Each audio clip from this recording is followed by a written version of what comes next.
فلا أقسم بمواقع النجوم وإنه لقسم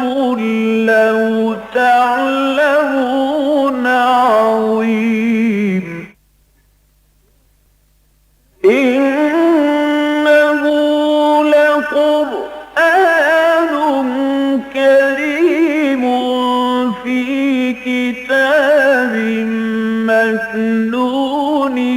لا يمسه إلا المطهرون تنزيل من رب العالمين.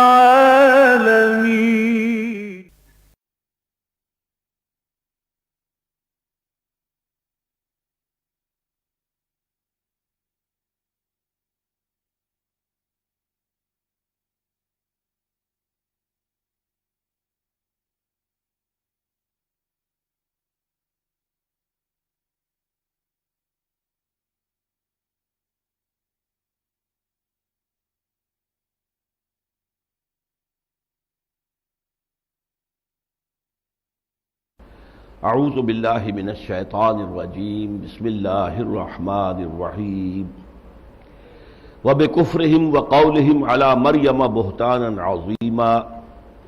وقولہم انا قتلنا المسیح عیسی ابن مریم رسول اللہ وما قتلوه وما صلبوه ولكن شبہ لهم وان الذین اختلفوا فیہ لفی شک منہ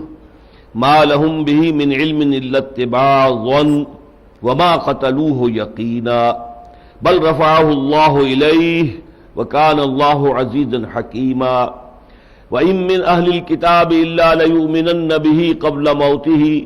ويوم القيامة يكون عليهم شهيدا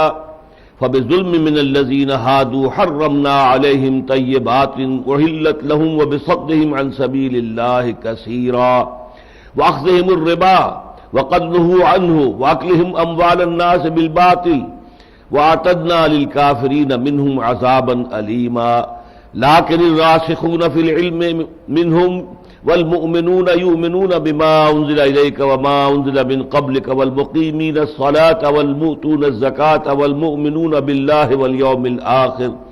أولئك سنؤتيهم أجرا عظيما إنا أوحينا إليك كما أوحينا إلى نوح والنبيين من بعده وأوحينا إلى إبراهيم وإسماعيل وإسحاق ويعقوب والأسباط وعيسى وأيوب ويونس وهارون وسليمان وآتينا داود زبورا ورسلا قد قصصناهم عليك من قبل ورسلا لم نقصصهم عليك وكلم الله موسى تكليما رسلا مبشرين ومنذرين لئلا يكون للناس على الله حجة بعد الرسل وكان الله عزيزا حكيما صدق الله العظيم رب اشرح لي صدري ويسر لي امري واحلل عقدة من لساني يفقهوا قولي اللهم ربنا الهمنا رشدنا واعذنا من شرور انفسنا اللهم ارنا الحق حقا وارزقنا اتباعه وارنا الباطل باطلا وارزقنا اجتنابه آمین یا رب العالمین۔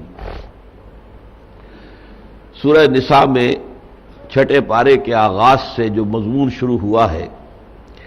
ابتدا میں اگرچہ اس میں ذکر نہیں ہے کہ کس کے لیے متعین طور پر کس کی طرف روح سخن ہے،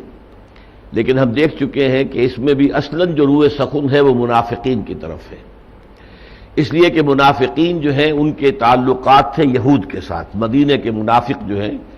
کیونکہ بہت عرصے سے سینکڑوں برس سے ساتھ رہ رہے تھے، ان کے آپس میں حلیفانہ تعلقات تھے، معاشرتی تعلقات تھے، لین دین کے تعلقات تھے، اور جب اسلام نے آ کر انہیں کافر قرار دیا کہ اگر یہ محمد الرسول اللہ صلی اللہ علیہ وسلم کو نہیں مانتے، ان پر ایمان نہیں لاتے تو پھر یہ کافر ہے، اور ظاہر بات ہے کہ مسلم اور کافر کے درمیان موالات نہیں ہو سکتی، وہ ایک دوسرے کے ولی نہیں ہو سکتے، ایک دوسرے کے دوست نہیں ہو سکتے، اس لیے ان کی طرف سے وکالت ہو رہی تھی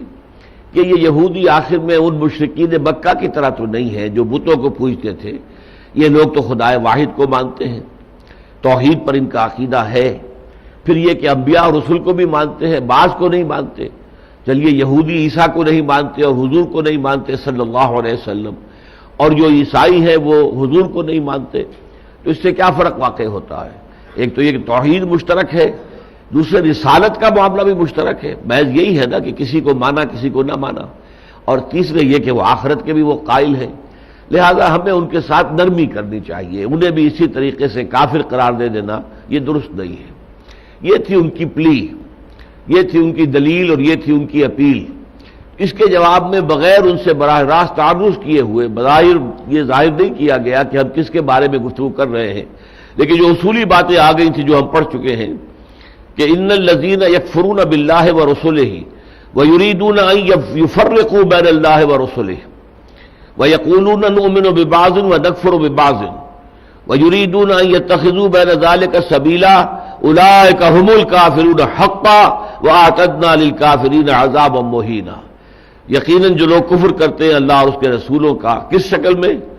کہ وہ ان دونوں کے مابین تفرقہ پیدا کرنا چاہتے ہیں کہ رسولوں کو علیحدہ رکھو، علیحدہ علیحدہ ہیں، علیحدہ علیحدہ ان کی شریعتیں ہیں، اللہ تو ایک ہے نا، خدا تو ایک ہے۔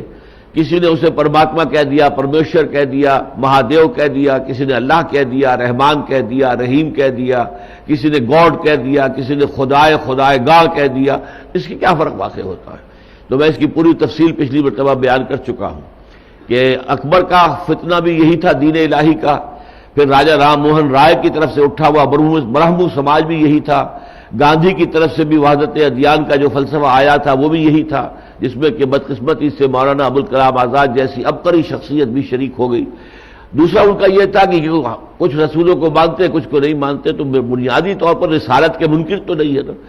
تو قرآن نے کہا کہ نہیں، ایک رسول کا انکار بھی در حقیقت تمام رسولوں کا انکار ہے۔ لا نفرق بین احد من رسلہ، یہ اہل ایمان کا قول سورہ بقرہ کے آخری آیات میں آ چکا ہے کہ ہم اللہ کے رسولوں میں سے کسی کے مابین کوئی تفریق کرنے کو تیار نہیں۔ بہرحال یہاں فرما دیا گیا کہ یہ لوگ جو یہ حرکتیں کر رہے ہیں اولئک هم الکافرون حقا، یہ کٹر کافر ہیں، سچے کافر ہیں، حقیقی کافر ہیں، ان کے بارے میں کوئی کسی طرح کی نرمی ہم اختیار نہیں کر سکتے، اور ہمیں کفر سے جب کرنا ہے اعلان برات تو اس میں جیسے مشرکین عرب شامل ہے ویسے ہی یہ جو اہل کتاب ہے وہ بھی شامل ہے۔ اس کے بعد جو ہے ایک بڑی تفصیلی قرارداد جرم جو ہے، فرد جرم عائد کی گئی ہے بنی اسرائیل پر، سے خصوصاً یہود پر، اس لیے کہ انہوں نے یہ کیا یہ کیا یہ کیا یہ کیا یہ کیا۔ یہ ایک بہت لمبا جملہ ہے، ایک جملہ ہے جو چلتا جا رہا ہے، بیچ میں کچھ جس کو ہم جملہ معترضہ کہتے ہیں وہ آ جاتا ہے، پھر وہی ثابت جملہ چل رہا ہے، پھر کوئی جملہ معترضہ آ جاتا ہے۔ تو اس طریقے سے یہ طویل ہے، اس کا آدھا حصہ ہم پڑھ چکے تھے، آدھا حصہ آج ہمیں پڑھنا ہے۔ اصل میں یہ ساری جو فرد جرم ہے یہ سورہ بقرہ میں آ چکی ہے، چھٹے رکوع سے لے کر 15ویں رکوع تک یہ پورا مضمون چلا ہے۔ تو یہاں پر اصل میں یہ فرد جرم عائد کرنا پیش نظر نہیں ہے، لہذا تفصیل کسی چیز کی نہیں ہے، صرف گنتی کروا رہے ہیں یہودیوں کو کے جرائم کی، تاکہ یہ جو ان کی طرف سے وکالت کر رہے ہیں منافقین، ان کو اگر ہوش آ سکتا ہو تو آ جائے۔ تو یہاں سے شروع ہوتا ہے یہ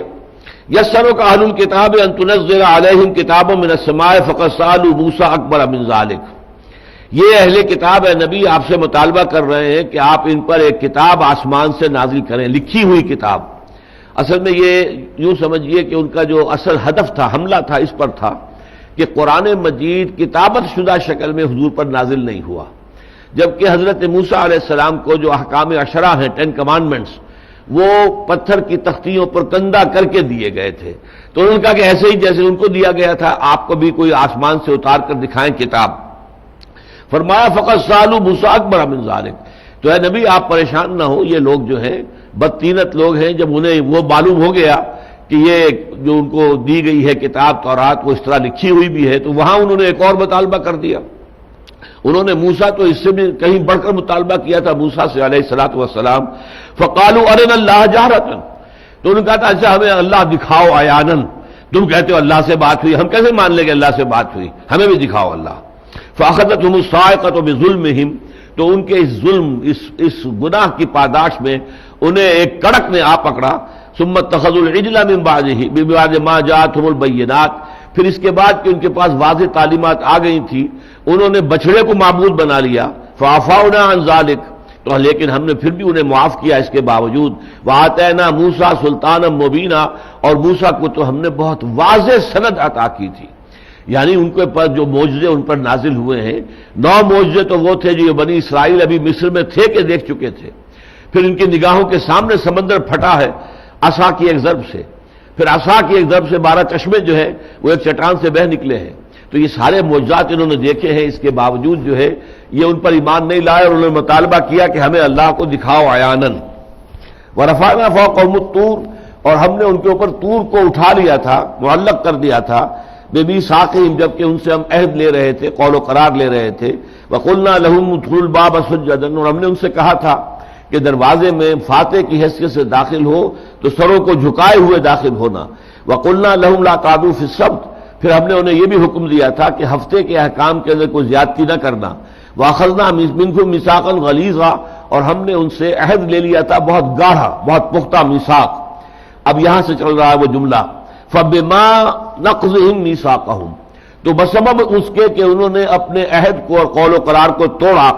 وَكُفْرِهِمْ بِآيَاتِ اللَّهِ، اور بسبب اس کے کہ انہوں نے کفر کیا اللہ کی آیات کا. وَقَتْلِهِمُ الْأَنْبِيَاءَ بِغَيْرِ حَقٍّ، اور بسبب اس کے کہ انہوں نے قتل کیا نبیوں کو ناحق. وَقَوْلِهِمْ قُلُوبُنَا غُلْفٌ، اور بسبب اس کے کہ انہوں نے کہا کہ ہمارے دل تو غلافوں کے اندر ہیں، لپٹے ہوئے ہیں، اے محمد آپ کی کوئی بات ہمارے دلوں پر اثر نہیں کر سکتی صلی اللہ علیہ وسلم. اب یہ 4-5 باتیں کہہ کے اب اس کے اوپر جو جملہ معترضہ آ گیا کہ جسے یہ کہہ رہے ہیں کہ ہمارے دل جو ہیں وہ لپٹے ہوئے ہیں. بل طبع اللہ علیہا بکفرہم، حقیقت یہ ہے کہ اللہ تعالیٰ نے ان کے کفر کی پاداش میں اس پر مہر لگا دی ہے. فلا یؤمنون الا قلیلا، اور یہ واقعہ ہے کہ اب یہ ان میں سے بہت ہی کم لوگ ہیں جو ایمان لائیں گے. اس کے بعد پھر وہی جملہ چل رہا ہے وَبِكُفْرِهِمْ وَقَوْلِهِمْ عَلَىٰ مَرْيَمَ بُهْتَانًا عَظِيمًا، اور بسبب ان کے کفر کرنے کے اور ان کے اس قول کے کہ جو انہوں نے مریم پر علیہ السلام پر جو بہتان عظیم لگایا. یہ بہتان عظیم کیا تھا؟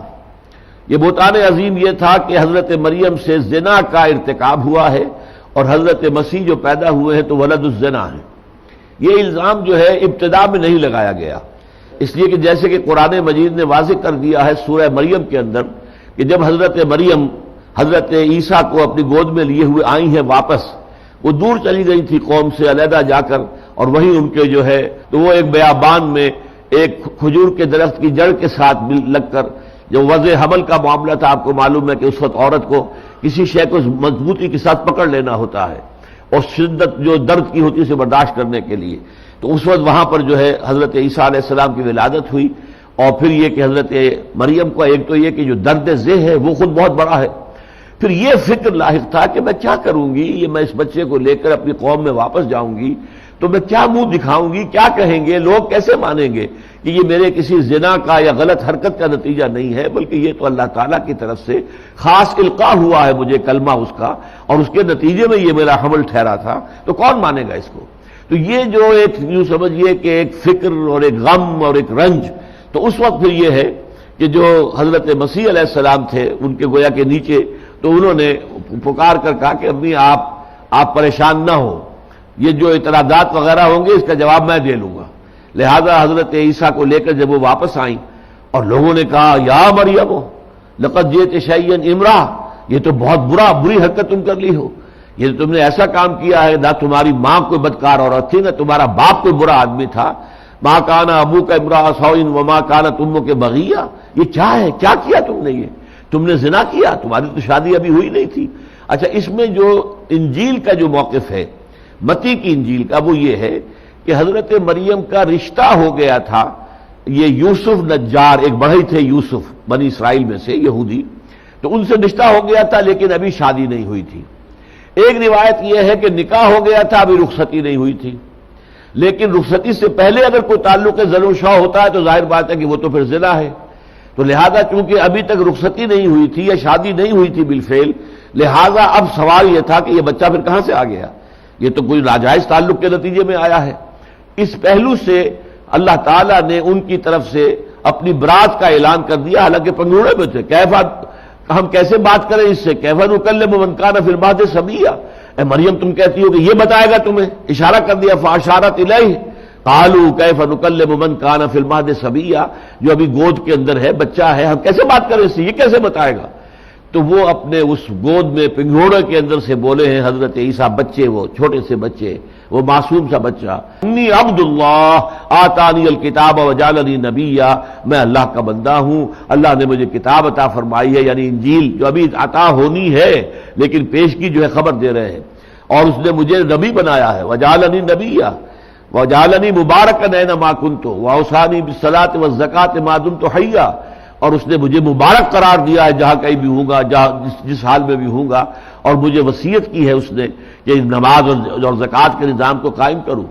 تو یہ ساری باتیں جو حضرت مسیح نے ایک بچے کی حیثیت سے کی، تو اس سے ظاہر بات ہے کہ لوگوں کے جو ہے وہ تمام زبانیں بند ہو گئی، اتنا بڑا معجزہ تاریخ انسانی میں کبھی ہوا ہی نہیں۔ لہذا جب تک حضرت مسیح جوان نہیں ہو گئے اس وقت تک کسی نے اس طرح کا کوئی الزام نہیں لگایا، کسی نے نہیں کہا یہ تو ولد الزنا ہے، یا یہ فلاں ہے، یا یہ فلاں ہے، یا بغیر رخصتی کے یہ بچہ پیدا ہو گیا تو یقیناً یہ پھر جائز نہیں ہے، ناجائز اولاد ہے، کسی نے نہیں کہا۔ البتہ جب حضرت مسیح علیہ السلام 30 برس کے ہو گئے اور اللہ تعالیٰ نے انہیں مامور کر دیا کہ اب آپ اپنی رسالت اور نبوت کا اعلان کریں، اور اس کے بعد انہوں نے خاص طور پر یہود کے علماء پر تنقیدیں کی کہ تم کیا کرتے ہو، تم مچھر چھانتے ہو اور سموچے اونٹ نگل جاتے ہو، بڑی بڑی حرام چیزیں جو ہے تم نگل رہے ہو اور چھوٹی چھوٹی چیزوں پہ لڑ رہے ہو، جیسے ہمارے ہاں ہوتا ہے سود تم بھی لو میں بھی لوں گا، ہاں رفع یدین پر جھگڑا رہے گا ہمارا اور تمہارا، تم نہیں کرو گے تو تم اور ہو ہم اور ہیں، یا تم کرو گے تو تم اور ہو ہم اور ہیں، تو چھوٹی چیزوں پر جھگڑ رہے ہیں، اور سود جیسی جو خبیث شے ہے وہ دونوں اس کا کاروبار کر رہے ہیں۔ تو یہی معاملہ ہوتا ہے کسی مسلمان امت میں جب وہ بگڑتی ہے اور زوال پر آ جاتی ہے، تو پھر یہ ہے کہ بڑے بڑے گناہ تو وہ کرتی ہے، چھوٹی چھوٹی چیزوں کے اوپر مین میخ نکالتی ہے اور اس میں بال کی کھال اتارتی ہے۔ تو جب یہ تنقیدیں کی کہ اے علماء، یہود کے عالموں اور صوفیوں اور راہبوں اور فقیہوں اور فریسیوں، تمہاری مثال تو ان قبروں کی سی ہے جن کے اندر گلی سڑی ہڈیوں کے سوا کچھ نہیں ہوتا، لیکن اوپر انہیں خوب سفیدی کی ہوئی ہے، یا اس کے اوپر جو ہے کوئی عالی شان مقبرہ تعمیر کیا ہوا ہے، اور حالانکہ اندر جو ہے سوائے گلی سڑی ہڈیوں کے اور کچھ نہیں۔ تو جب یہ تنقیدیں کی تو اب انہیں جو ہے اپنے دفاع کے اندر حضرت مسیح علیہ السلام پر کاؤنٹر اٹیک جو ہے جس کو سمجھنا چاہیے، جوابی حملہ کیا، اور جوابی حملے میں پہلی بات یہی کہی کہ یہ تو ولد الزنا ہے،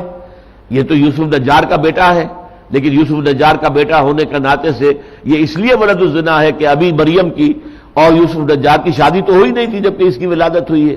لہذا یہ تو در حقیقت یہ ولد الزنا ہے۔ اور اس کے بعد ان کے اوپر جب انہوں نے معجزے اپنے دکھانے شروع کیے تو کہا یہ جادوگر ہے، یہ شیطانوں کا سردار ہے، اور اس شیطانوں کے سردار کی مدد سے یہ در حقیقت یہ معجزے دکھاتا ہے، یہ واجب القتل ہے۔ تو یہ ہے جس کا کہ یہاں حوالہ دیا جا رہا ہے کہ وہ بکفرہم، ان کے کفر کے باعث یا سبب، وقولہم علی مریم بہتانا عظیما، اور ان کا وہ بات کہنا جو حضرت مریم پر ایک بہت بڑا بہتان بن گئی، وقولہم انا قتلنا المسیح عیسی ابن مریم رسول اللہ، وقولہم، اور بسبب ان کے یہ کہنے کے انا قتلنا المسیح عیسی ابن مریم، ہم نے قتل کیا ہے مسیح کو جو عیسیٰ ہے ابن مریم، مریم کا بیٹا، رسول اللہ، اللہ کے رسول کو، وما قتلوہ وما صلبوہ، حالانکہ نہ انہوں نے اسے قتل کیا نہ اسے سولی دی، ولکن شبہ لہم، بلکہ یہ تو ان کے لیے شبیہ بنا دی گئی، ایک صورت ایسی بنا دی گئی، مشابہت پیدا کر دی گئی۔ وَإِنَّ الَّذِينَ اخْتَلَفُوا فِيهِ لَفِي شَكٍّ مِّنْهُ، اور جو لوگ ان کے بارے میں اختلافات میں مبتلا ہیں وہ یقیناً شک کے اندر مبتلا ہیں، ان کے پاس کوئی ظن کے سوا کوئی یقینی علم نہیں ہے، مَا لَهُم بِهِ مِنْ عِلْمٍ، ان کے پاس کوئی علم نہیں ہے، کوئی سند نہیں ہے اپنے قولوں کی، میں ابھی تفصیل بیان کروں گا، علم الا اتباع ظن، سوائے ظن کے اور قیاس کے گھوڑے دوڑا رہے ہیں، وما قتلوہ یقینا، اور انہوں نے ہرگز انہیں قتل نہیں کیا، بل رفعہ اللہ الیہ، بلکہ اللہ نے انہیں اٹھا لیا اپنی جانب، وکان اللہ عزیزا حکیما، اور یقیناً اللہ تعالیٰ زبردست ہے، حکمت والا۔ اب یہاں جو سب سے پہلا جملہ آ رہا ہے وقولہم انا قتلنا المسیح عیسی ابن مریم،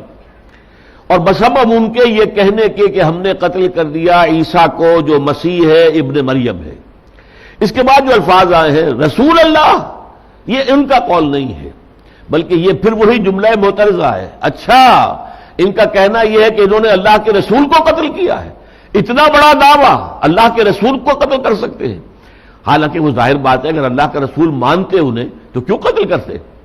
ظاہر بات ہے کہ یہ قول ان کا نہیں ہے، یہ قول در حقیقت اللہ کی طرف سے تبصرہ ہے کہ اچھا ان کی یہ جسارتیں ہیں، یہ کہہ رہے ہیں کہ ہم نے اللہ کے رسول کو قتل کر دیا، حالانکہ اللہ کے رسول انہوں نے تسلیم نہیں کیا تھا۔ اس لیے کہ میں چاہتا ہوں کہ یہ بات آپ پر واضح ہو جائے کہ رسولوں کے باب میں اللہ کی یہ سنت ثابتہ ہے جو قرآن مجید میں متعدد مقامات پر آئی ہے۔ رسول کبھی قتل نہیں ہو سکتے، رسول کبھی مغلوب نہیں ہو سکتے۔ ہاں نبی جو رسول نہ ہو، صرف نبی ہو، اس میں بھی اتفاق ہے بالکل کہ ہر رسول تو نبی ہے، ہر نبی رسول نہیں ہے۔ چنانچہ عام روایت میں یہ ہے کہ 1.25 لاکھ کے قریب انبیاء دنیا میں آئے ہیں، جبکہ ان میں سے رسول صرف 313 تھے، اور یہ دونوں تعدادیں جو ہیں جو یہ ہندسے ہیں یہ بہت عجیب ہے اس اعتبار سے کہ 1.25 لاکھ کا مجمع تھا حجۃ الوداع کے موقع پر جبکہ حضور نے اپنا آخری خطبہ دیا ہے، 1.25 لاکھ، اور 313 تھے وہ قدوسی جو جنگ بدر میں حضور کے ساتھ تھے۔ تو 1.25 لاکھ انبیاء کا گویا کہ بدل حضور کو جو 1.25 لاکھ صحابہ دیے گئے کہ جو کہ حجۃ الوداع کے اندر موجود تھے، اور 313 رسولوں کے گویا کہ بدل وہ 313 صحابی جو بدر میں شریک ہوئے۔ تو یہ ظاہر ہوا ہے کہ ہر نبی رسول نہیں ہے، اور نبی جو ہے وہ قتل ہو سکتا ہے۔ حضرت یحییٰ قتل ہو گئے، سورہ آل عمران میں ہم پڑھ چکے ہیں، حضرت یحییٰ کا ذکر اور حضرت عیسیٰ کا ذکر ساتھ ساتھ آیا ہے، اور ہمیں معلوم ہے کہ حضرت یحییٰ کو قتل کر دیا گیا، حضرت عیسیٰ کو قتل کرنے کی کوشش کی لیکن ہرگز قتل نہیں کر سکے، اس لیے کہ یہ اللہ تعالیٰ کی طرف سے انہیں ایک حفاظت حاصل ہوتی ہے۔ چنانچہ حضرت یحییٰ کے لیے لفظ جو آئے ہیں وہاں پر تعریف کے وہ نبیم من الصالحین پر آ کر ختم ہو جاتے ہیں، رسالت کا ذکر نہیں ہے ان کے بارے میں، یحییٰ کے بارے میں، نبیم من الصالحین۔ تو نبی اور رسول کے اس فرق کو ذہن میں رکھیے کہ رسول قتل نہیں ہو سکتے۔ اس کے لیے جو 2 اہم ترین مقامات ہیں وہ ایک تو ہے سورہ صافات کی آیات ہے 171، 172، 173، وَلَقَدْ سَبَقَتْ كَلِمَتُنَا لِعِبَادِنَا الْمُرْسَلِينَ، یہ بات تو ہماری جانب سے پہلے ہی سے طے شدہ ہے، ہمارے جو مرسلین ہوں گے بندے جن کو ہم رسول بنائے بھیجیں گے، وَلَقَدْ سَبَقَتْ كَلِمَتُنَا لِعِبَادِنَا الْمُرْسَلِينَ إِنَّهُمْ لَهُمُ الْمَنْصُورُونَ، ان کی لازماً مدد کی جائے گی، وَإِنَّ جُنْدَنَا لَهُمُ الْغَالِبُونَ، اور یقیناً ہمارا لشکر، اس لیے کہ رسول تو پھر اللہ کا نمائندہ بن کر آتا ہے، اتھارٹی لے کر آتا ہے، اور وہ کہتا ہے اَنِ اعْبُدُوا اللَّهَ وَأَطِیعُونِ، اللہ کی عبادت کرو اور میری اطاعت کرو، اطاعت کا مطالبہ ساتھ کرتا ہے، تو وہ اللہ کی طرف سے نمائندہ بن کر آتا ہے، لہذا ان کی مدد اللہ کے ذمے ہے۔ وَإِنَّ جُنْدَنَا، اور گویا کہ اللہ اور اللہ کے ساتھ اس کے رسول اور رسول کے ساتھ ان کے ساتھی، یہ ایک لشکر ہے۔ وَإِنَّ جُنْدَنَا لَهُمُ الْغَالِبُونَ، ہمارا لشکر تو لازماً غالب آ کر رہے گا، اور یہی بات کہی گئی ہے سورہ مجادلہ میں، كَتَبَ اللَّهُ لَأَغْلِبَنَّ أَنَا وَرُسُلِي، اللہ تعالیٰ نے تو طے کر دیا ہوا ہے پہلے ہی سے کہ میں اور میرے رسول غالب آ کر رہیں گے۔ یہی وجہ ہے کہ اب دیکھتے ہیں کہ سورہ قمر میں حضرت نوح علیہ السلام کی فریاد آئی ہے، رب انی مغلوب فانتصر، پروردگار میں تو مغلوب ہوا جا رہا ہوں، یہ کافر مجھ پر غلبہ حاصل کیے جا رہے ہیں، تو اب تو بدلہ لے ان سے، تیرا وعدہ ہے انا لننصر رسلنا، ہم اپنے رسولوں کی لازماً مدد کریں گے، تیرا تو یہ وعدہ ہے، لہذا وعدہ جو ہے تیرا پورا ہونا چاہیے، اب تیری مدد آ جانی چاہیے۔ تو اس اعتبار سے اللہ تعالیٰ کی طرف سے کہا گیا وَقَوْلِهِمْ إِنَّا قَتَلْنَا الْمَسِيحَ عِيسَى ابْنَ مَرْيَمَ رَسُولَ اللَّهِ، اور ان کا یہ کہنا کہ ہم نے عیسیٰ ابن مریم کو جو مسیح ہے قتل کر دیا، اچھا اللہ کے رسول کو قتل کر دیا، یہ ہے ان کا کہنا۔ وَمَا قَتَلُوهُ وَمَا صَلَبُوهُ، اور ہرگز قتل نہیں کیا انہوں نے ان کو، اور نہ ہی صلیب دی ہے، نہ ہی سولی پر چڑھایا ہے، وَلَٰكِنْ شُبِّهَ لَهُمْ، لیکن یہ کہ ان کے لیے ایک مشابہت پیدا کر دی گئی، ایک گھپلے میں مبتلا کر دیا گیا۔ اب یہ گھپلا کیا تھا، یہ بات اچھی طرح سمجھ لیجئے کہ یہود کے اندر نہیں بلکہ عیسائیوں کے اندر تو متعدد واقعات اس کے ضمن میں مذکور ہیں۔ کسی نے کہا کہ جو پلاٹس پونٹس تھا، جو گورنر تھا رومی، اس کے دربار میں تو پیشی حضرت مسیح ہی کی ہوئی تھی، لیکن اس کے بعد کسی مرحلے پر اللہ تعالیٰ نے مسیح کو نکال لیا اور کسی اور شخص کو اس کی جگہ پر اس کی شکل بنا کر ان کے حوالے کر دیا، تو جو بھی کچھ بیتی ہے بعد میں سولی چڑھنے کی تکلیف اور اس میں جو بھی ان کی بے عزتی ہوئی، توہین ہوئی، وہ تو اگر کبھی آپ یہ جو اس موضوع پر پکچرز بنی ہوئی ہیں ویسٹ کے اندر، بہت سب سے پہلی میں نے 1962 میں دیکھی تھی، دی کنگ آف کنگز،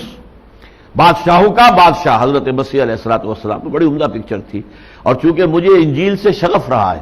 میں اپنے زمانہ طالب علمی میں جبکہ میں ابھی میڈیکل کالج میں پڑھ رہا تھا، تو مجھے انجیل سے اور خاص طور پہ متی کی انجیل سے بہت شغف رہا ہے۔ اس میں جو ایک واعظ ہے حضرت مسیح علیہ السلام کا، اسے میں سمجھتا ہوں کہ تاریخ انسانی میں اس سے زیادہ بلیغ، اس سے زیادہ مؤثر کوئی اور جو ہے واعظ موجود نہیں ہے۔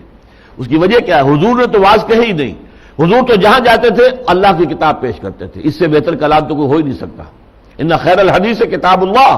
وخیر الہدی ہدی محمد صلی اللہ علیہ وسلم، ہدایت لو محمد سے، باقی کلام جو ہے، گفتگو جو ہے، بات جو ہے، وہ تو اللہ کی کتاب سب سے بہتر ہے، بجائے اس کے کہ جا کے اپنی تقریریں بھگارو، جاؤ اور قرآن مجید دنیا کے سامنے پیش کرو۔ تو اس اعتبار سے کوئی خاص مواعظ حضور کے ہمیں نہیں ملتے، بہت چھوٹے چھوٹے خطبات جمعہ کے اندر کچھ جملے ہیں جو آ جاتے ہیں، بہت معمولی ایک خطبے کے بارے میں آتا ہے، لیکن وہ ہمارے پاس محفوظ نہیں ہے کہ بہت طویل خطبہ آپ نے دیا تھا کہ اپنے زمانے سے لے کر اور آپ نے قیامت تک کے واقعات جو ہیں اس میں بیان کیے تھے،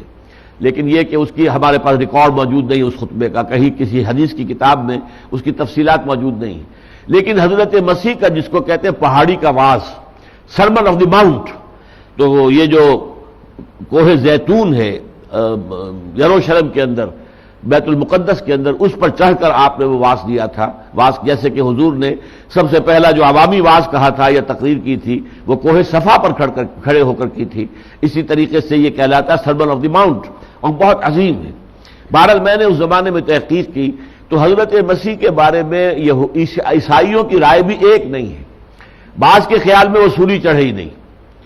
بعض کے خیال میں وہ پیلاطس پونٹس جو تھا اس کے دربار میں بھی ان کی پیشی نہیں ہوئی، بلکہ ان سے پہلے ہی مسیح کو بچا کر کسی اور کو مسیح کی جگہ پر جو ہے وہ پکڑوا دیا گیا تھا، یہ بھی ایک رائے ہے۔ ایک یہ بھی ہے کہ پیلاطس پونٹس کے دربار میں تو حاضری انہی کی ہوئی ہے، لیکن پھر ان کو ہٹا کر نکال کر کسی اور کو وہاں پر ان کی جگہ پر اس کی شکل بدل کر وہاں رکھ دیا گیا ہے۔ پھر یہ بھی ہے کہ سولی تو دی گئی ہے مسیح کو، لیکن وہ سولی کے اوپر فوت نہیں ہوئے، ان کی موت واقع نہیں ہوئی، بلکہ انہیں جب اتارا گیا تو ابھی جان باقی تھی، اور انہیں پھر رکھ دیا گیا ایک کیو کے اندر، ایک غار کے اندر، وہاں وہ دوبارہ زندہ ہو گئے، اور دوبارہ زندہ ہو کر اور وہ اٹھ گئے اور آسمان پر چلے گئے۔ اور یہ کہ انہوں نے کئی اپنے جو حواری تھے ان سے ملاقاتیں کی ہیں، ان خواتین جو تھیں ان سے بھی ملاقات کی ہے کہ جو ان کی عقیدت مند تھیں۔ تو اس طرح کے مختلف واقعات ہیں کہ کیا ہوا۔ ہمارے ہاں غلام احمد قادیانی نے کہہ دیا ہے کہ وہ ٹھیک ہے، سولی دیے گئے تھے، نیچے اتر آئے اور وہ ٹھیک تھے، پھر ان کا علاج ہو گیا، صحیح ہو گئے، اور پھر وہ وہاں سے ہجرت کر گئے، کشمیر میں آ گئے اور کشمیر میں آ کر دفن ہوئے، ان کی قبر بھی کشمیر میں موجود ہے۔ یہ ساری چیزیں بکواس ہیں۔ اصل میں رسول کا معاملہ تو یہ ہوتا ہے کہ جس قوم کی طرف بھیجا گیا یا قوم قبول کرے، نہیں کرتی تو قوم تباہ کر دی جائے گی۔ اب ظاہر بات ہے کہ قوم تباہ کر دی جائے گی تو رسول وہاں سے تو کہیں نہیں جائیں گے، بلکہ وہاں پر جو اہل ایمان ہوں گے ان کے ذریعے سے ایک نئی قوم وجود میں آئے گی۔ حضرت ہود علیہ السلام کے ساتھی بچا لیے گئے ان کے ساتھ، اور باقی پوری قوم جو ہے عاد کی وہ ختم کر دی گئی، تاکہ اس کے بعد جو ہے ایک نئی تہذیب وجود میں آئی، اسلامی تہذیب، وہ حضرت ہود اور ان کے ساتھیوں کی اولاد تھی۔ اسی طرح پھر جب اس اولاد میں بھی خرابی پیدا ہو گئی اور قوم سمود وجود میں آئی تو قوم سمود نے چونکہ حضرت صالح کو رد کر دیا، انہیں ہلاک کر دیا گیا۔ صرف وہ اہل ایمان چند جو تھے ان کو لے کر حضرت صالح وہاں سے روانہ ہو گئے، اور پھر اللہ تعالیٰ نے ان کو ایک قوم بنا دیا اور وہ ایک مسلمان قوم بن گئے۔ لیکن رسول پھر کبھی اپنی قوم کو چھوڑ کر نہیں جاتا، یا تو چھوڑ کر جاتا ہے تو اس وقت جبکہ وہ چھوڑ کر چلا جائے گا تو قوم ہلاک کر دی جائے گی، قطعاً اس کے اوپر عذاب آ جائے گا۔ اللہ تعالیٰ کی اگر اجازت ہو جائے رسول کو کہ ٹھیک ہے تم نے اتمام حجت کر دیا ہے، تم نے بات ان کے سامنے پوری کر دی، اب یہ نہیں مان رہے ہیں تو ان کو ان کے حال کے اوپر چھوڑو اور تم یہاں سے چلے جاؤ، پھر وہ چلے جائیں گے تو پھر عذاب آئے گا۔ تو رسول کے باب میں یہ سنت الہی ہے، اس سے ہٹ کر یہ معاملہ نہیں ہو سکتا جو غلام احمد قادیانی نے کر دیا ہے۔ لیکن اس ضمن میں یہ ہے کہ ہمارے پاس نہ تو کوئی حدیث صحیح موجود ہے کہ ہمیں یہ پتہ چلے کہ وہ جو شباہت پیدا کی گئی تھی وہ کس کی تھی۔ حضرت مسیح کو اللہ نے بچایا کس موقع پر؟ ان کو جو بھی ان کے پکڑ دھکڑ سے بچایا، ان کی قید سے بچایا، سولی پر چڑھنے سے بچایا، تو کس موقع پر حضرت مسیح کو اللہ لے گیا؟ ہمارے پاس کوئی حدیث موجود نہیں ہے جس میں اس کی تفصیل ہو۔ یہی وجہ ہے کہ کچھ احادیث، کچھ تفاسیر کے اندر تھوڑا سا ذکر تو آتا ہے کہ کسی اور شکل کو شخص کی شکل بنا دی گئی حضرت مسیح کی اور وہ پھانسی چڑھا ہے، لیکن حضرت مسیح نہیں۔ لیکن وہ کون شخص تھا؟ اور اگر کوئی شخص بالکل بے گناہ تھا اور اسے پکڑ کر وہاں پر رکھ دیا گیا تو یہ بھی تو ایک ظلم ہے۔ کہ اس کی شکل جو ہے اسے پھانسی دی جائے جبکہ اس کا گناہ کوئی نہ ہو. تو اس مسئلے کا جو حل کیا ہے وہ انجیل ہی ہے ایک اور، جس کو کہ انجیل برنباس کہتے ہیں. یہ بات آپ کو پہلے ہی بتائی ہے لیکن بہت عرصے ہو گئے ہیں اب ان باتوں کو،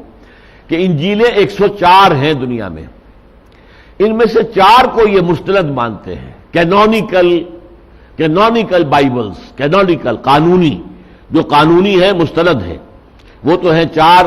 متی کی انجیل ہے، مارک کی انجیل ہے، لوقا کی انجیل ہے، یوحنا کی انجیل ہے. 4، 100 اور ہیں. اچھا یہ 104 میں سے یہ 4 کیسے جو ہے تقسیم کی گئی، کیسے ان کو علیحدہ کیا گیا، یہ بھی کوئی علمی معاملہ نہیں ہے. یہ سن 300 عیسوی میں جب کانسٹنٹائن جو ہے، جو ایمپرر تھا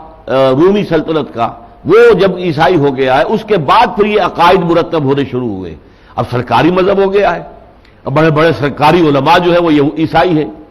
تو پھر یہ کہا گیا کہ ایک رات کو انہوں نے ایک میز پر یہ 104 انجیلیں جمع کر دی، اور پھر دعا مانگی سب نے مل کر کہ اے رب ان میں سے جو سچی انجیلیں ہیں وہ باقی رہ جائیں، باقی کو تو زمین کے اندر گرا دیجو، ہم صبح کو آ کر دیکھیں گے کہ ان کا کیا حشر ہوتا ہے. دروازے بند کیے اور چلے گئے. صبح آئے.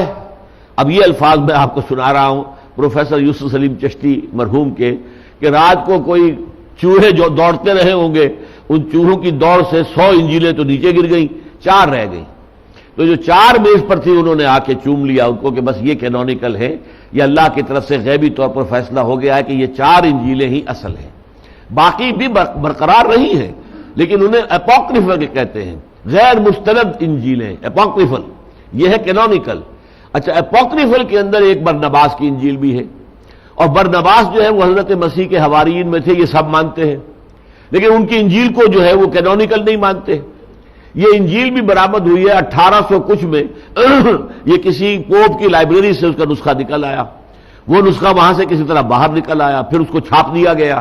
اس پر شور بچ گیا. اس لیے کہ انجیل برنباس میں تو تقریباً ہر صفحے پر حضور کا ذکر موجود ہے. یہ جو سورہ صف میں آیت آتی ہے کہ میں تو آیا ہی اس لیے ہوں کہ جو بھی میرے سامنے موجود ہے، مصدقا لما بین یدی من التوراہ ومبشرا برسول یاتی من بعد اسمہ احمد. میں تو 2 کام کرنے آیا ہوں، ایک تو میرے سامنے جو موجود ہے تورات میں سے اس کی تصدیق کرنی ہے مجھے، اور نمبر 2 اپنے بعد آنے والے ایک رسول کی پیشن گوئی کرنی ہے. مبشرا برسول، تمہیں بشارت دینی ہے ایک رسول کی جو میرے بعد آئیں گے. تو اس یہ تو آپ کے بعثت کا ایک فنکشن تھا، مین فنکشن.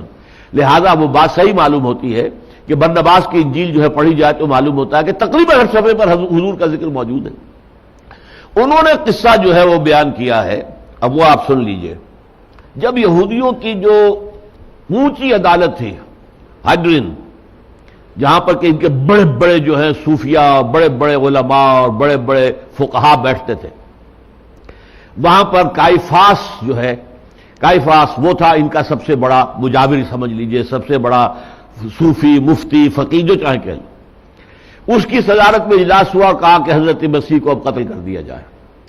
اور یہ فتویٰ دے دیا جائے. پائلیٹس پونٹس جو گورنر تھا، چونکہ ایگزیکیوٹ یہ خود نہیں کر سکتے تھے، اصل بادشاہ تو وہاں پر وہ رومیوں کی تھی، رومی گورنر ہی پھانسی دے سکتا تھا،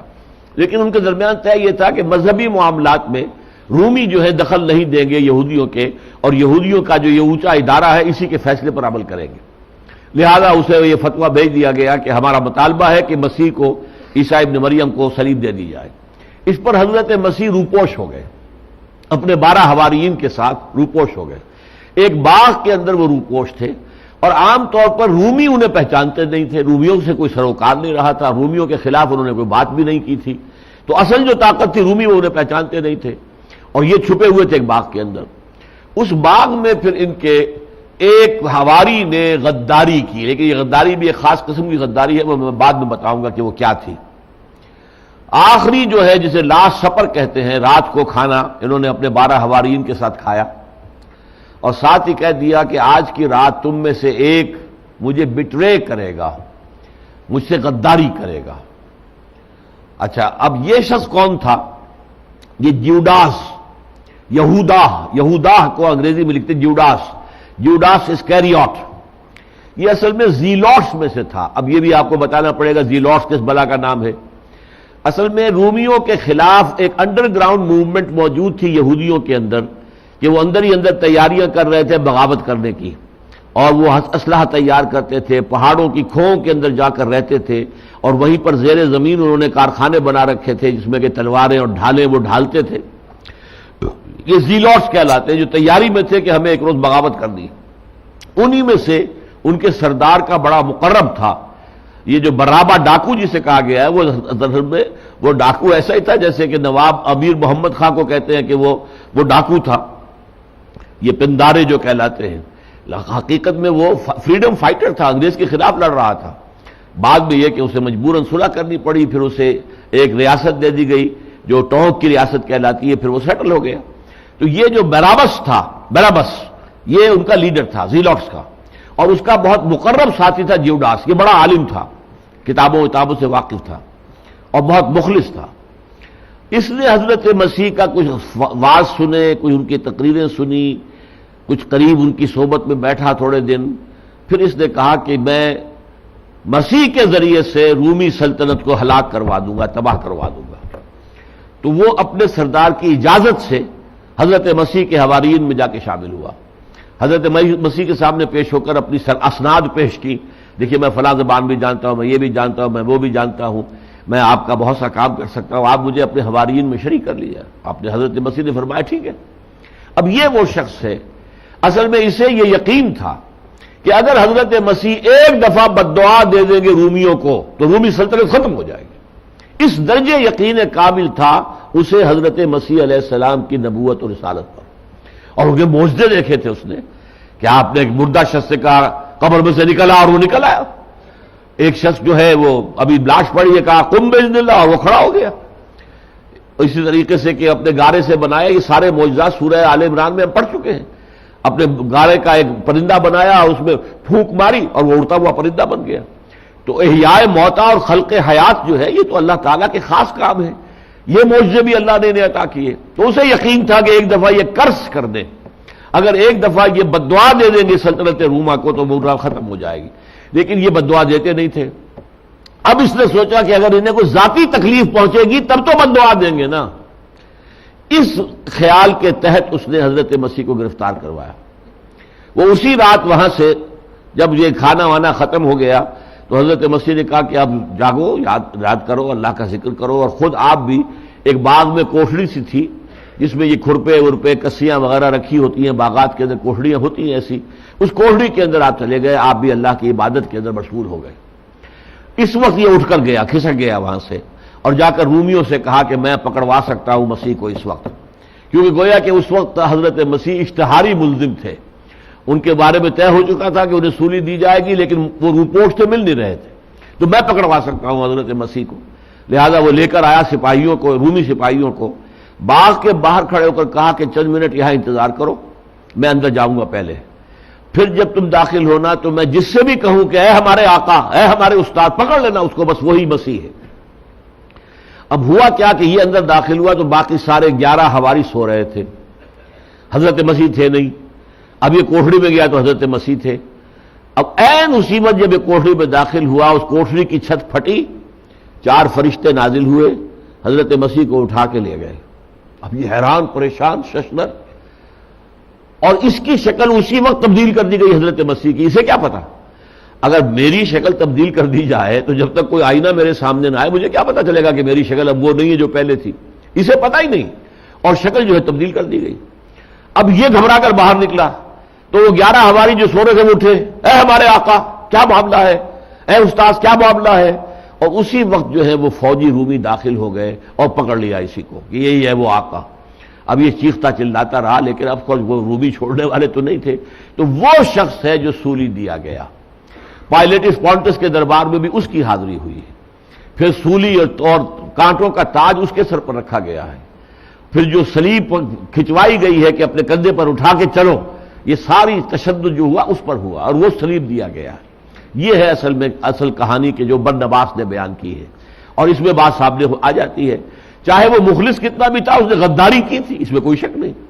خلوص کے ساتھ بھی اگر آپ گناہ کریں گے تو گناہ جو ہے، جیسے کہ بعض لوگ کرتے ہیں کہ صاحب نیکی کے کاموں کے لیے پیسے جمع کرانے کے لیے ناچ گانے کا پروگرام کر دیا جائے، تو ناچ گانے کا پروگرام تو حرام ہے، غلط ہے.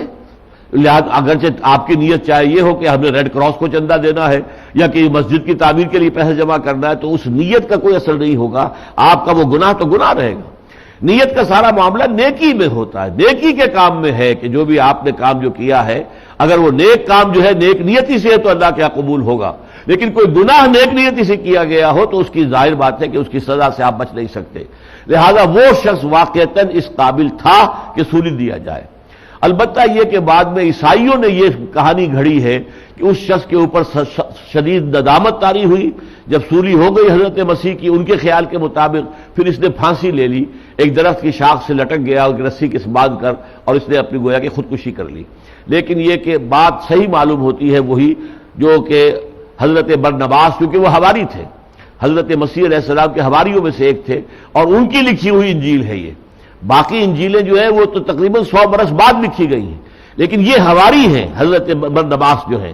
لہذا ان کی حدیث، ان کی جو انجیل ہے وہ سب سے مستند مانی جانی چاہیے دلیل عقلی کی روح سے.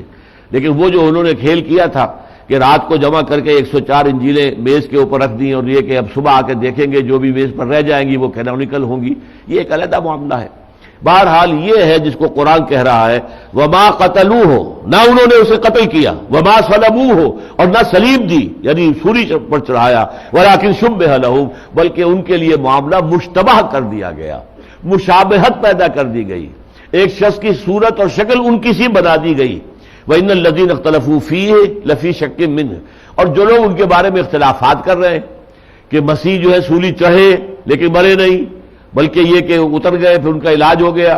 اور یہ کہ وہ چڑھے مر بھی گئے لیکن پھر زندہ ہو گئے اور پھر آسمان پر چلے گئے، یا یہ کہ سولی تو چڑھے ہی نہیں، کسی اور شخص کو سولی چڑھا دیا گیا اور اس کے بعد یہ پتہ نہیں مسیح کہاں گئے، وغیرہ وغیرہ. تو یہ جو ان کے اختلافات ہیں، فرمایا کہ یہ ان کے ظن ہے، گمان ہے، اپنے قیاس کے اور تخمین کے گھوڑے دوڑا رہے ہیں. وَإِنَّ الَّذِينَ اخْتَلَفُوا فِيهِ لَفِي شَكٍّ مِّنْهُ، یہ شک کے اندر پڑے ہوئے ہیں. مَا لَهُم بِهِ مِنْ عِلْمٍ، ان کے پاس کوئی علم نہیں ہے، کوئی سند نہیں ہے. إِلَّا اتِّبَاعَ الظَّنِّ، سوائے اس کے کہ وہ ظن کی پیروی کرے، گمان اپنے، یہ گمان کے ظن و تخمین کے جو ہے گھوڑے دوڑا رہے ہیں. وَمَا قَتَلُوهُ يَقِينًا، ایک بات یقینی ہے کہ انہوں نے قتل نہیں کیا اس کو، حضرت مسیح کو. یعنی ان کا یہ کہنا جو ہے وَقَوْلِهِمْ إِنَّا قَتَلْنَا الْمَسِيحَ عِيسَى ابْنَ مَرْيَمَ رَسُولَ اللَّهِ ہے. اب اس کے بعد یہ کیا تھا؟ جملہ معترضہ تھا. وَمَا قَتَلُوهُ وَمَا صَلَبُوهُ وَلَكِنْ شُبِّهَ لَهُمْ وَإِنَّ الَّذِينَ اخْتَلَفُوا فِيهِ لَفِي شَكٍّ مِّنْهُ مَا لَهُم بِهِ مِنْ عِلْمٍ إِلَّا اتِّبَاعَ الظَّنِّ وَمَا قَتَلُوهُ يَقِينًا بَلْ رَفَعَهُ اللَّهُ إِلَيْهِ وَكَانَ اللَّهُ عَزِيزًا حَكِيمًا، بلکہ اللہ نے اٹھا لیا انہیں اپنی طرف، اور اللہ زبردست ہے اور کمال حکمت والا. اب یہ معاملہ بھی یہ وہ چیز ہے کہ جو ہمارے اور عیسائیوں کے درمیان مشترک ہے، یہ نوٹ کر لیجئے. حضرت عیسیٰ کی شخصیت کے بارے میں ہمارے اور عیسائیوں کے بارے میں کے درمیان جو ہے بہت اتفاق ہے. مثلا دی ورجن برتھ، بغیر شادی کے، بغیر کسی تعلق کے زن و شوق کے پیدائش ہوئی ہے. اللہ کا خاص حکم تھا، روح منہ، اللہ کی طرف سے خاص روح تھی، اللہ کا خاص کلمہ تھا، اس کے وقت اس کے طور پر حضرت مسیح پیدا ہوئے. یہ کوئی تعلق نہیں تھا، نہ جائز نہ ناجائز، کوئی تعلق نہیں تھا کسی مرد اور عورت کے درمیان. یہ ہمارے ان کے درمیان مشترک ہے. ان کے سارے معجزے جو ہیں ہم بھی مانتے ہیں اور عیسائی بھی مانتے ہیں. اچھا، ان کا آسمان پر اٹھایا جانا وہ بھی مانتے ہیں، ہم بھی مانتے ہیں. فرق کیا ہے؟ وہ یہ سمجھتے ہیں کہ سولی دیے گئے، سولی پر موت واقع ہوئی، پھر اتارے گئے، پھر وہ زندہ ہوئے، پھر گئے. ہم کہتے ہیں سولی دیے ہی نہیں گئے، بس یہ اختلاف ہے. اس کے بعد ان کا دوبارہ آنا، سیکنڈ کمنگ آف جیزس، یہ ہمارے اور ان کے درمیان متفق علیہ ہے. حضرت مسیح دوبارہ آئیں گے اور دوبارہ آ کر انہی یہودیوں کو آخری سزا دیں گے. یہ یوں سمجھیے کہ جو قانون میں نے آپ کو بتایا تھا کہ جب کسی قوم کی طرف رسول بھیج دیا جائے تو یا تو قوم رسول کو مانے اور یا قوم ہلاک کر دی جاتی ہے. تو یہودیوں کی طرف رسول الی بنی اسرائیل بنا کر حضرت مسیح بھیجے گئے، لیکن یہودیوں نے نہیں مانا،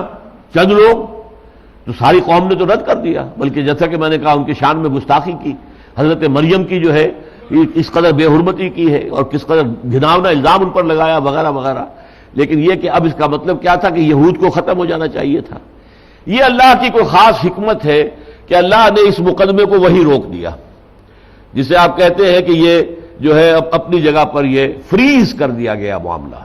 حضرت مسیح کو اٹھا لیا اور یہودیوں کو ابھی مزید مہلت دے دی. اور یہودیوں کو 600 برس کے بعد ایک اور موقع دے دیا گیا حضور کی بعثت پر، اب بھی تم اگر حضور کو مان لو تب بھی تمہارے گناہ معاف کر دیے جائیں گے، اب بھی باز آ جاؤ۔ لیکن یہودی پھر بھی باز نہیں آیا، بدترین دشمن حضور کے یہودی ثابت ہوئے۔ لہذا اب وہ جو اصل قانون ہے اس کا تقاضا پورا ہونا ہے، لیکن وہ قانون حضرت مسیح ہی کے ذریعے سے ہوگا۔ جیسے کہ حضرت ہود کی نگاہوں کے سامنے ان کی قوم ہلاک کی گئی ہے نا، حضرت صالح کی نگاہوں کے سامنے ان کی قوم ہلاک کی گئی ہے، حضرت نوح کے نگاہوں کے سامنے قوم ہلاک ہوئی ہے، اپنا بیٹا ہلاک ہوا ہے اور غرق ہوا ہے۔ تو یہی معاملہ ہوگا کہ وہی عیسیٰ ابن مریم جو اٹھا لیے گئے تھے زندہ، ہمارے خیال میں بغیر سولی دیے، اس سے جیسا کہ میں نے کہا کہ مجھے صحیح ترین پکچر وہی معلوم ہوتی ہے جو انجیل برنباس کے اندر آئی ہے، وہ آئیں گے دوبارہ اور اس کے بعد یہودیوں کو آخری سزا انہی کے ہاتھوں دی جائے گی، ختم کیے جائیں گے، ایکسٹرمینیشن آف دی جیوز۔ جیسے کہ قوم ہود، قوم صالح، یہ سب کی سب ہلاک ہوئی ہیں، قوم شعیب ہلاک ہوئی ہے، آل فرعون ہلاک ہوئے ہیں، قوم نوح ہلاک ہوئی ہے، اس طریقے سے ان کی ہلاکت ہونی ہے، لیکن یہ ابھی ذرا کچھ دیر کی بات ہے۔ اچھا، اللہ نے یہ کیوں کیا کہ مقدمہ فریز کر دیا؟ اس کا ایک خاص سبب میری سمجھ میں آیا، واللہ عالم۔ اللہ اس امت محمد کو بدترین سزا یہودیوں کے ہاتھوں دے گا۔ تم بہترین امت تھے، کنتم خیر امت اخرجت للناس، اپنے عمل کی روح سے بدترین ہو گئے ہو، لہذا سخت ترین سزا کے مستحق ہو، اور ان میں سخت ترین عذاب کے مستحق ہیں اہل عرب۔ ان کی زبان میں، مادری زبان میں یہ اللہ کا کلام ہے۔ ہم لوگ تو اس کے لیے عربی سیکھیں، گردانیں رٹیں اور یہ چٹائی توڑ تعلیم حاصل کریں تو معلوم ہو کہ ہم سمجھ سکیں کہ قرآن کیا کہہ رہا ہے، ان کی مادری زبان میں ہے۔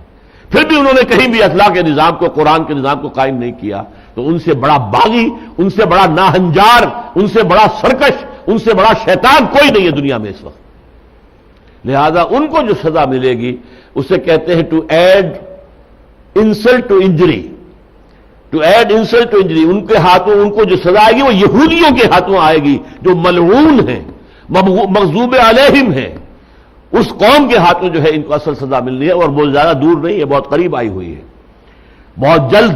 وہ گریٹر اسرائیل قائم کرنے کے لیے یہ شام اور فلسطین اور لبنان اور عرب کے اوپر بھی حملہ کریں گے، سعودی عرب پر، کیونکہ وہ سمجھتے ہیں کہ مدینہ منورہ بھی ہماری میراث ہے، کیونکہ یہاں پر ہمارے 3 قبیلے آباد تھے۔ مصر سے بھی انہوں نے اس کا بہترین علاقہ جو ہے جوشن کا وہ لینا ہے، جو ڈیلٹا کا علاقہ ہے، دریائے نیل کا ڈیلٹا، اور اس کے اندر جو ہے بہترین اس کا سرسبز علاقہ ہی وہ ہے۔ شام، یہ عراق سے پہلے کہتے تھے جو ہے ہم فرات تک کا لیں گے علاقہ، اب وہ کہتے نہیں دجلہ تک کا علاقہ لیں گے، تاکہ ساری اس کا جو بھی بہت ہی سرسبز و شاداب دوآبہ ہے، یہ دوآبہ ہے، ادھر دجلہ آ رہا ہے، ادھر فرات آ رہا ہے، دونوں مل کر پھر بعد میں شط العرب بنتے ہیں، اور ان دونوں کے درمیان یہ دوآبہ ہے۔ اس دوآبے کی زمین سب سے زیادہ زرخیز ہے، بہت آباد ہے، سرسبز و شاداب ہے، یہ بھی ہمارا ہی ہوگا۔ تو یہ کام ہونا ہے، اور لاکھوں نہیں کروڑوں عرب قتل ہوں گے، جس کے بارے میں حضور کی ایک حدیث میں آیا ہے کہ اگر کسی شخص کے 100 بیٹے ہوں گے تو 99 قتل ہو جائیں گے، ایک بچے گا صرف۔ یہ احادیث ہے،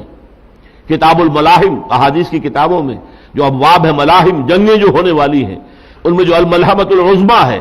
جسے بائبل کا جو ہے آخری باب ریولیشنز آف سینٹ جان، مکاشفات یوحنا میں آرمگڈون کہا گیا ہے، آرمگڈون ہوگی اور اس کے نتیجے میں بڑا اسرائیل جو ہے وجود میں آ جائے گا، اگرچہ بالآخر وہ بڑا اسرائیل، گریٹر اسرائیل، ان یہودیوں کا گریٹر گریو یارڈ قائم بن کر رہ جائے گا، ان میں سے ایک ایک وہاں پر دفن ہو جائے گا، ختم ہو جائے گا۔ یہ ہونا ہے، لیکن یہ کہ ابھی اس سے پہلے ہماری شامت انہی کے ہاتھوں آنی ہے۔ وَكَانَ اللَّهُ عَزِيزًا حَكِيمًا، اللہ زبردست ہے، حکمت والا ہے۔ آخر اس کے ہر کام میں کوئی حکمت ہے، کوئی نہ کوئی مقصد ہے، کوئی اس کے پیچھے جو ہے کوئی علت یا کوئی سبب کار فرما ہے، تو اللہ تعالیٰ نے یہ سب کچھ یوں ہی نہیں کیا، اس کا بھی کوئی منطقی نتیجہ نکلنے والا ہے، وہ جو میں نے سمجھا ہے آپ کو بتا دیا ہے۔ وَإِن مِّنْ أَهْلِ الْكِتَابِ إِلَّا لَيُؤْمِنَنَّ بِهِ قَبْلَ مَوْتِهِ، اور کوئی ایک بھی نہیں ہوگا اہل کتاب میں سے جو اس پر ایمان نہ لے آئے اس کی موت سے قبل۔ حضرت مسیح کی موت کب ہوگی؟ موت تو آئی نہیں ان پر، وہ تو زندہ آسمان پر اٹھا لیے گئے۔ یہ تو عیسائیوں کا عقیدہ ہے کہ موت آ گئی اور اس کے بعد زندہ ہو کر چلے گا، ریزریکشن ان کی ہو چکی ہے۔ ہمارے نزدیک موت ہی نہیں آئی، ریزریکشن کا کیا سوال؟ وہ تو دوبارہ آئیں گے، اور پھر آتا ہے وہ شادی بھی کریں گے، ان کی اولاد بھی ہوگی، پھر ان کا انتقال ہوگا، اور وہ حضور ہی کے حجرے میں جس میں کہ حضور دفن ہے وہاں دفن کیے جائیں گے، حضرت مسیح علیہ الصلوۃ والسلام۔ تو ان کی موت سے پہلے اہل کتاب میں سے کوئی بھی نہیں ہوگا جو ان پر ایمان نہ لے آئے. یعنی ظاہر بات ہے اس کے بعد تو اتنا کھل جائے گا معاملہ کہ حضرت مسیح آ کر کہیں گے یہ تم نے خامخواہ کی مائتھولوجی جو ہے اختیار کر لی ہے، میں تو کبھی سولی چڑھائی نہیں اور تم نے سولی کو بنا لیا اپنا نشان. ہر گرجے پہ سولی ہے اور پادری کے جو گردن کے اندر جو ہے ٹنگی ہوئی ہے وہ سولی ہے. کیا تم نے بنا لیا؟ میں یہ سولی کو توڑ دیں گے. وہ یکسر سلیم، کوئی شے نہیں ہے یہ سولی، میں سولی دیا ہی نہیں گیا گا. وہ یقتل الخنزیر، خنزیر کو قتل کر دیں گے. خنزیر تو حرام تھا، حضرت موسیٰ کی شریعت میں آج بھی حرام ہے. یہودی آج بھی نہیں کھاتے، ان کا کوشر میل اسی لیے تو ہم بھی کھا لیتے ہیں وہاں پر کہ ان کا طریقہ تمام اسلامی طریقہ ہے. سور کے قریب نہیں جاتے، اور دوسری جو جانور حلال ہیں ان کو بھی ذبح کرتے ہیں، سلاٹر نہیں کرتے کہ ایک ہی وار سے کوئی بلیڈ چل رہا ہے اور گردنیں اڑتی جا رہی ہیں، ایسا نہیں ہے. یا جیسے سکھ جو ہے وہ ایک تلوار کے وار سے گردن اڑاتے تھے بکرے کی یا بکری کی، یہ حرام ہے. لیکن یہ کہ جب تک کہ یہ سافٹ جو اجزاء ہیں گردن کے یہ کٹ جائیں اور خون بہ جائے جسم میں سے، جو کہ نجس ہے، خون نجس ہے، لہذا اس کا نکل جانا ضروری ہے. وہ تو رائگر مارٹس جب ہوتا ہے، جب وہ تڑپتا ہے جانور تو اس سے جو ہے سکویز ہو کر تمام ٹیشوز میں سے بلڈ نکلتا ہے باہر، اور تب وہ جو گوشت ہے وہ پاک ہوتا ہے. یہ سارے طریقے یہودیوں کے اندر آج بھی موجود ہیں. لہذا اس معاملے کے اندر سمجھ لیجئے کہ یہ حضرت مسیح آ کر اس کو حرام کر دیں گے، خنزیر کو، اور صلیب کو توڑ دیں گے. گویا کہ عیسائیت ختم ہو جائے گی، عیسائیت اسلام ہی میں شامل ہو جائے گی. اور یہودی جنہوں نے حضرت مسیح کو بھی اپنے خیال میں سولی چڑھوایا تھا اور جو سب سے بڑے دشمن تھے محمد رسول اللہ کے بھی صلی اللہ علیہ وسلم، ان کو قتل کر دیا جائے گا. اور وہ دجال اکبر جو ان کا ایک بہت بڑا لیڈر ہوگا وہ حضرت مسیح علیہ السلام کے ہاتھوں قتل ہوگا. یہ سب ہونا ہے. وَإِن مِّنْ أَهْلِ الْكِتَابِ إِلَّا لَيُؤْمِنَنَّ بِهِ قَبْلَ مَوْتِهِ، اور نہیں ہوگا کوئی بھی اہل کتاب میں سے، نہ یہودی نہ عیسائی. عیسائی اگرچہ کہتے ہیں کہ ہمارا ان پر ایمان ہے، لیکن ایمان تو وہ اپنے خیال میں اللہ کے بیٹے کا پر ایمان رکھیں گے، اللہ کے رسول پر تو ایمان نہیں ہے ان کا. وہ تو اللہ کا بیٹا سمجھے بیٹھے ہیں، وہ تو الوہیت میں شامل کرتے ہیں، تشریف بنا دی ہے انہوں نے توحید کی بجائے. لہذا اب اصل ایمان جو ہوگا حضرت مسیح پر وہ اس وقت ہوگا جب وہ دوبارہ آئیں گے. اور پھر عیسائی جو ہے انہیں واقعتاً ان کی اصل حیثیت میں تسلیم کریں گے، بجائے خدا کا بیٹا سمجھنے یا عقیدہ رکھنے کے انہیں اللہ کا رسول مانیں گے، بندہ مانیں گے. انی عبداللہ آتانی الکتاب وجعلنی نبیا وجعلنی مبارکا اینما کنت واوصانی بالصلاۃ والزکاۃ ما دمت حیا. یہ ساری باتیں جو میں نے ابھی آپ کو بتائی تھی سورہ مریم میں آئی ہیں. فرمایا وَيَوْمَ الْقِيَامَةِ يَكُونُ عَلَيْهِمْ شَهِيدًا، اور قیامت کے دن حضرت مسیح ان کے خلاف گواہی دینے والے. اے اللہ انہوں نے مجھے قرار دیا تیرا بیٹا، میں بری ہوں، میں نے کبھی نہیں کہا، میں نے تو وہی کہا تھا جس کا تو نے حکم دیا تھا. یہ سورہ مائدہ کے آخر میں آئے گا. میں نے تو وہی کہا تھا جو تو نے کہا تھا کہ اللہ کی بندگی کرو اور پرستش کرو، کوئی تمہارا معبود اس کے سوا نہیں ہے، وہ اکیلا ہے، واحد ہے، تنہا ہے. قیامت کے دن وہ گواہی دیں گے میں یہ کہہ کر گیا تھا، انہوں نے اگر کوئی غلط حرکتیں کی ہیں تو بہرحال اس کے ذمہ دار وہ خود ہیں. فَبِظُلْمٍ مِّنَ الَّذِينَ هَادُوا، اب دیکھیے پھر وہی جملہ فَبِظُلْمٍ، تو یقیناً بسبب ظلم کے جن لوگوں نے کیا، جو اپنے آپ کو جنہوں نے ہادو کہا، یہودی بنا لیا. حرمنا علیہم طیبات احلت لہم، ہم نے ان پر بہت سی پاکیزہ چیزیں بھی حرام کر دی جو ان کے لیے حلال کر دی گئی تھی. جانوروں کی پشت کی اور جو چربی ہے وہ حلال تھی، ان پر حرام کر دی گئی. اسی طریقے سے اونٹ کا گوشت حلال تھا، ان پر حرام کر دیا گیا. تو یہ اللہ کی نعمتوں سے محروم کیے گئے اپنے ان گناہوں کی پاداش میں. وَبِصَدِّهِمْ عَنْ سَبِيلِ اللَّهِ كَثِيرًا، اور بسبب اس کے کہ وہ اللہ کے راستے سے بہت سے لوگوں کو روکتے رہے، ہٹاتے رہے، ورغلاتے رہے. وَأَخْذِهِمُ الرِّبَا، اور بسبب ان کے سود لینے کے، سود کھانے کے. وَقَدْ نُهُوا عَنْهُ، اب پھر یہ آ گیا دیکھیے جملہ معترضہ، حالانکہ انہیں اس سے روک دیا گیا تھا، منع کیا گیا تھا، سود کو حرام کر دیا گیا تھا. وَأَخْذِهِمْ أَمْوَالَ النَّاسِ بِالْبَاطِلِ، اور بسبب اس کے کہ وہ لوگوں کا مال ہڑپ کرتے رہے ناجائز طریقوں سے. وَأَعْتَدْنَا لِلْكَافِرِينَ مِنْهُمْ عَذَابًا أَلِيمًا،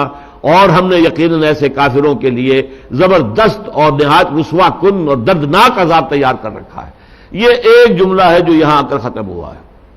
کہاں سے یہ چلا تھا؟ بیچ میں جو ہے اس کے جملہ معترضہ آتے رہے. یہاں پہ جو آیا ہے فَبِمَا نَقْضِهِم مِّيثَاقَهُمْ وَكُفْرِهِم بِآيَاتِ اللَّهِ وَقَتْلِهِمُ الْأَنبِيَاءَ بِغَيْرِ حَقٍّ وَقَوْلِهِمْ قُلُوبُنَا غُلْفٌ، یہ سب چلا رہا. بل طبع اللہ علی قلوبہم بکفرہم. تو اس طریقے سے یہ جب جملہ آ کر یہاں ختم ہوا ہے، ان لوگوں میں کے لیے اللہ تعالیٰ نے بہت ہی دردناک عذاب تیار کر رکھا ہے. لیکن الراسخون فی العلم منہم، لیکن جو بھی ان میں سے علم کے اندر رسوخ رکھنے والے ہیں، پختہ علم جاننے والے، سورہ نساء تک جیسا کہ میں نے عرض کیا، قرآن مجید نے منافقین کے لیے بھی ابھی دروازہ کھلا رکھا تھا، باز آ جاؤ باز آ جاؤ باز آ جاؤ۔ اسی طرح ابھی یہاں بھی اور اگلی صورت میں سورہ مائدہ میں بھی آخری مرتبہ دعوت دی جائے گی کہ اب بھی ایمان لے آؤ ایمان لے آؤ ایمان لے آؤ۔ لہذا ان میں اگر کچھ تھے، کچھ شریف النفس لوگ تھے، وہ اس لیے اعلان نہیں کرتے تھے ایمان لانے کا کہ ہم اپنی قوم سے کٹ جائیں گے، جو مصلحتیں ہوتی ہیں جس کی وجہ سے قریش کے سردار ایمان نہیں لا رہے تھے، لیکن اندر سے وہ جانتے تھے کہ محمد حق ہے صلی اللہ علیہ وسلم، ان کی نبوت، ان کی رسالت حق ہے، جیسے کہ قرآن کئی مرتبہ کہتا ہے کہ یعرفونہ کما یعرفون ابناہم، وہ تو ایسے پہچانتے ہیں محمد کو صلی اللہ علیہ وسلم جیسے کہ اپنے بیٹوں کو پہچانتے ہیں، لیکن وہ ماننے کو تیار نہیں ہے۔ تو دل میں کسی بات کا ہونا کافی نہیں ہے جب تک اقرار نہ کیا جائے۔ اسلام کی بنیاد اقرار ہے، شہادت، اشہد ان لا الہ الا اللہ واشہد ان محمد رسول اللہ۔ تو دل میں ایمان کا ہونا نافع نہیں ہوگا، نافع نہیں ہوگا، نفع نہیں پہنچائے گا جب تک کہ اقرار نہ ہو، اس کا اعلان بھی کیا جائے۔ تو فرمایا ان میں سے البتہ جو علم میں رسوخ رکھنے والے ہیں، والمومنون، اور جو اہل ایمان ہیں، یؤمنون بما انزل الیک وما انزل من قبلک، وہ ایمان رکھتے ہیں اس پر بھی جو ہے محمد صلی اللہ علیہ وسلم آپ کی طرف نازل کیا گیا، اور اس پر بھی کہ جو آپ سے پہلے نازل کیا گیا۔ وہ اپنی کتاب تورات کو مانتے ہیں، وہ زبور کو مانتے ہیں، وہ یہ ساری چیزیں جو ماننے والے ہیں۔ والمقیمین الصلاۃ، اور وہ لوگ کہ جو نماز قائم رکھنے والے ہیں، والمؤتون الزکاۃ، اور جو زکوٰۃ دینے والے ہیں، والمؤمنون باللہ والیوم الآخر، اور ایمان رکھنے والے ہیں اللہ پر اور یوم آخر پر، اولئک سنؤتیہم اجرا عظیما، ان لوگوں کو انشاءاللہ ان قریب ہم بہت بڑا اجر عطا فرمائیں گے، یعنی ان کو توفیق ہو جائے گی کہ یہ ایمان کا اقرار اور اعلان بھی کر دیں۔ جیسے عبداللہ ابن سلام رضی اللہ تعالی عنہ بہت بڑے عالم تھے یہود کے، اور وہ ایمان لے آئے، انہوں نے حضور کی تصدیق کی، بہت بڑے عالم تھے۔ تو ان میں سے چیدہ کوئی جو ہے وہ ایسے بھی نکلے ہیں کہ جو پھر حضور پر ایمان لے آئے ہیں، لیکن اکثریت اڑی رہی ہے،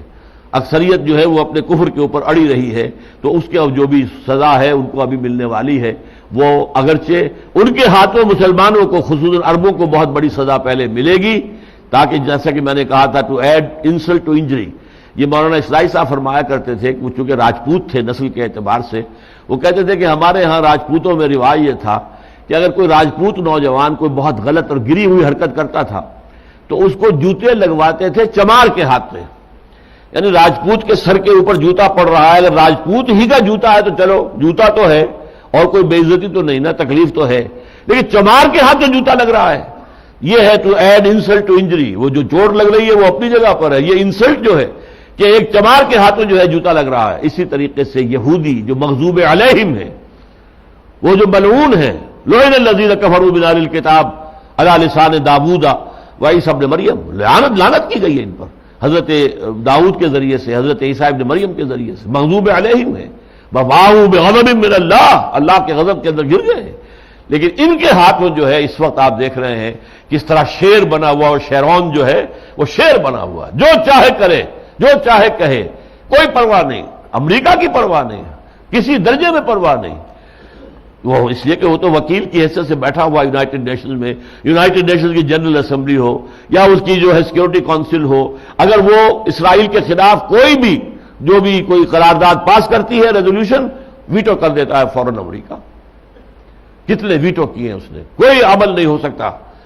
آخر تیمور میں جھگڑا ہوا تھا تو فوج بھیج دی گئی، اسرائیل میں فوج نہیں بھیجی جا سکتی، بلکہ اسرائیلیوں ہی کی مدد کی جائے گی یہاں تک کہ وہ گریٹر اسرائیل قائم ہو جائے۔ اللہ تعالی